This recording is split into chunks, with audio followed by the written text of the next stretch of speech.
Fala rapaziada, que é Cícero do canal Cicerossauro e hoje a gente vai falar um pouco de como jogava o Bahia, que foi campeão brasileiro de 1988. Todos sabemos o quanto é difícil um time ser campeão brasileiro, ainda mais hoje em dia que tem os pontos corridos e os times ricos têm mais recursos. Mas sempre foi um campeonato bem complicado, até porque tem muitos candidatos ao título. Diferente de muitos países aí, que a gente sabe que sempre 2 ou 3 times são os prováveis campeões. De qualquer forma, sempre há times que fazem história e superam os favoritos e tornam-se campeão.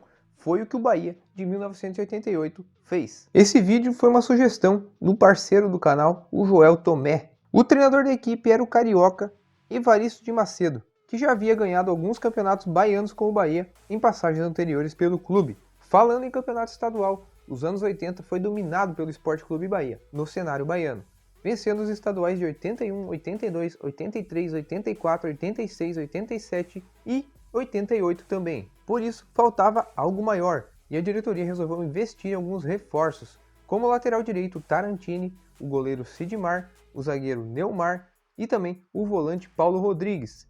Para completar, o time estava com uma base recheada de bons jogadores que foram bem aproveitados pelo treinador. Dentre esses jogadores formados na base do Bahia, podemos citar o goleiro Ronaldo, o zagueiro João Marcelo, o meia Zé Carlos e o atacante Charles. O Brasileirão de 1988 era chamado de Copa União. Tinha uma fórmula um pouco complicada de se entender.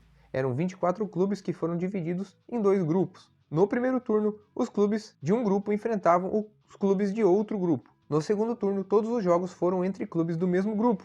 Classificaram-se para as fases seguintes os 2 primeiros colocados de cada grupo em cada turno. Caso algum time ficasse entre os 2 primeiros nos 2 turnos, quem havia somado mais pontos no geral ficaria com a outra vaga. Naquela época, as vitórias davam 2 pontos e não 3 pontos como hoje em dia. Mas exatamente naquele campeonato de 1988, a CBF fez uma experiência. As vitórias estavam valendo 3 pontos.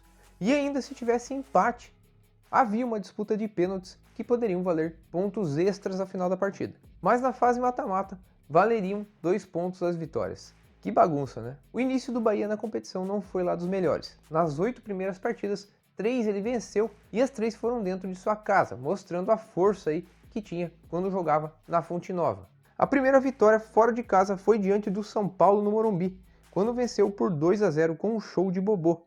O time baiano terminou o primeiro turno na terceira colocação de seu grupo, com 23 pontos somados. No segundo turno, o Bahia teve alguns tropeços e até foi derrotado em casa pelo Botafogo por 1-0. O ataque não estava rendendo após ficar 3 jogos sem marcar, então Evaristo sacou o atacante Renato do time titular, que estava sendo muito cobrado pela torcida, colocando então o jovem Charles. E foi aí que as coisas começaram a se encaixar e o jovem centroavante marcou gols importantes. Ainda no segundo turno, o time teve 2 vitórias emblemáticas. Uma foi a goleada de 5-1 sobre o Santos, com uma grande atuação de Zé Carlos. E a outra vitória foi a de 3-1 sobre o Grêmio, que era um dos grandes favoritos ao título naquele ano. O Bahia terminou o segundo turno na 4ª colocação do grupo, mas com uma pontuação suficiente na classificação geral para avançar para as quartas de final. O tricolor superou o Sport nas quartas, encontrou o Fluminense na semi e fez uma festa incrível na vitória por 2-1 na Fonte Nova, tendo cerca de 110 mil pessoas presentes. E por fim, encarou o Internacional na grande final, vencendo a partida de ida em casa por 2-1 e empatando no Beira-Rio por 0-0. Resultados que deram ao Bahia o maior título de sua história. Algumas características desse time eram: Evaristo escalava o time em um 4-4-2 com uma linha de 4 jogadores na defesa, 2 volantes, um deles se aproximando um pouco mais dos meias, que era Gil, e outro mais cabeça de área mesmo. Um meia caía mais pela direita, que era Zé Carlos, e um meia circulava por todo o campo ofensivo, que era Bobô, que jogava mais centralizado, pegava a bola e criava a maioria das ações ofensivas. Mas também caía pela esquerda e fazia a função até de centroavante, sem a bola, quando necessário. 2 atacantes, sendo um de maior movimentação, que buscava mais o jogo e caía um pouquinho mais para a esquerda, e ainda um centroavante.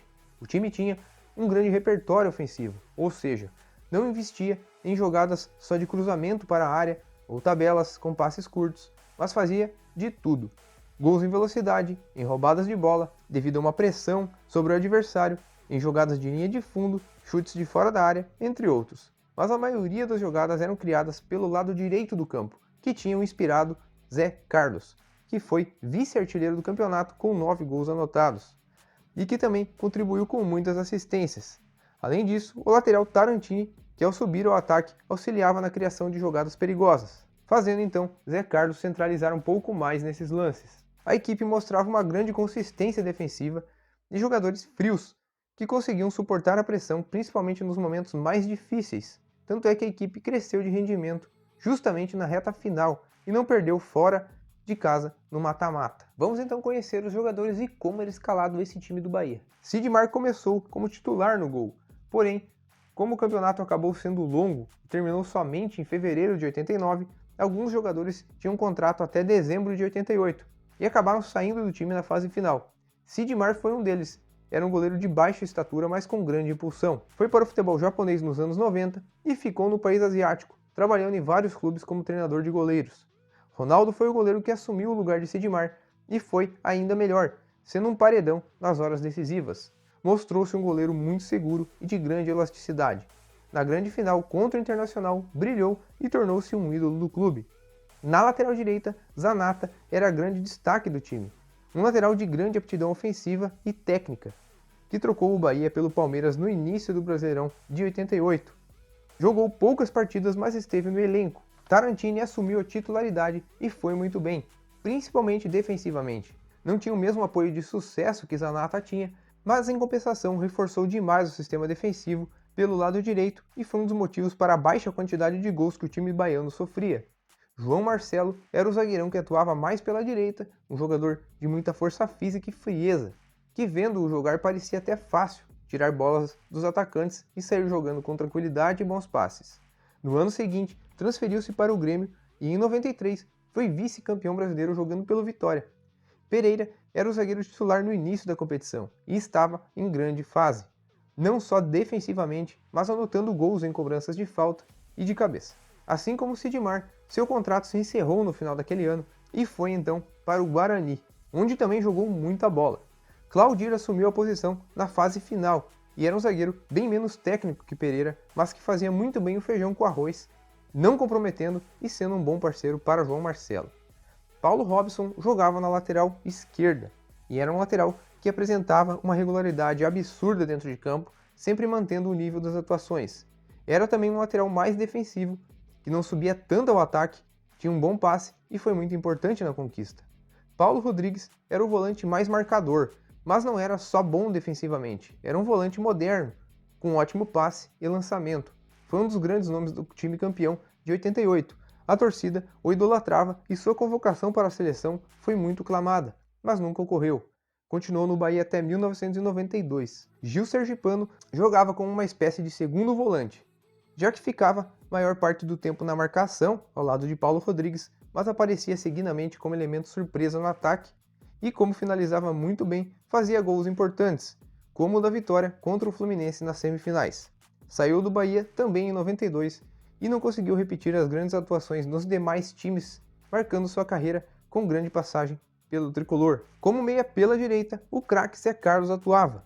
Em alguns momentos do jogo, ele jogava quase que como um ponta, mas trazia muito a bola para dentro, buscando a finalização.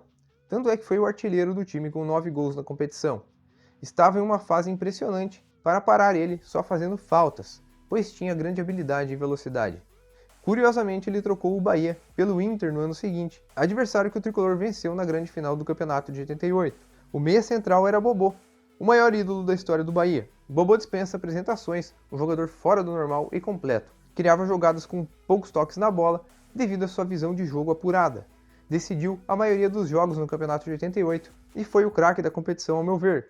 Infelizmente, não conseguiu ter o mesmo sucesso nos outros clubes que jogou, como São Paulo, Corinthians e Flamengo. Talvez tenha tido melhores atuações no Fluminense, mas mesmo assim nunca conseguiu ser em outros clubes o mesmo jogador que era quando atuava com o manto azul, vermelho e branco.